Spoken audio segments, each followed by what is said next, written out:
Magdalene's blog 11. Today, being special to Adonis, the feasting started in the middle of the afternoon rather than after sundown. The Adonis chosen was led away by a group of virgin neophytes clad in short scarlet tunics, to be bathed and dressed ready to lead the feast. I was part of that group and was fascinated to see how the young man would cope with our attention. He didn't seem sure at first, as two tried to take his clothes from him, and others of us waited around the pool of warmed water we had prepared for him.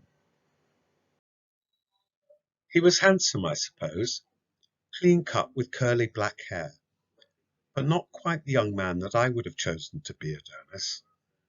There was something in his demeanour that made me think he expected our admiration.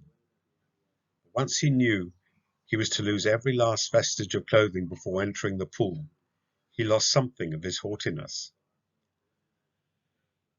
The splashing and playing that ensued helped him to laugh and relax. The changes that this brought softened him and made him seem younger, closer to the role I felt he needed to portray.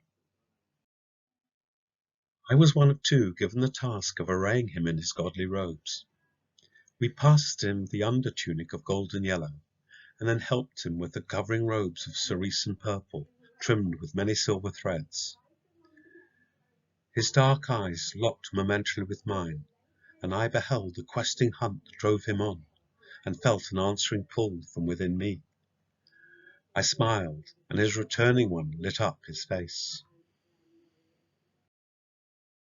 We took him back into the arena, a young godling fit to take the arm of Astarte below. She was now dressed in a shapely white dress with trimmings of gold, and on her head a curved gold and silver tiara set with precious stones that also indicated her to be high priestess of the goddess Aphrodite.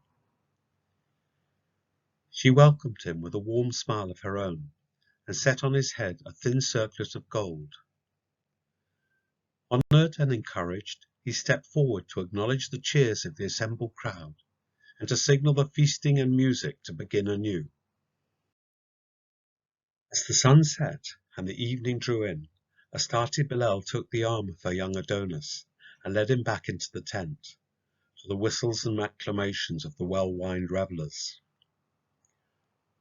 We neophytes were still his attendants at this point, and the great tents were laced closed, and Roman guards posted on the outside. A tough job for even the most seasoned of soldiers not to partake in the evening's revelries, but they would get their rewards later. In the inmost sanctuary of Astarte's tents, two priestesses, skilled in the arts of massage, worked their arts upon the youth with perfumed oils from head to foot as he lay upon a spacious cushioned couch. Then after some time Astarte Bel herself came in and sat down next to the youth to finish what her aides had started. They made way for her and joined the few neophytes watching from behind surrounding drapes.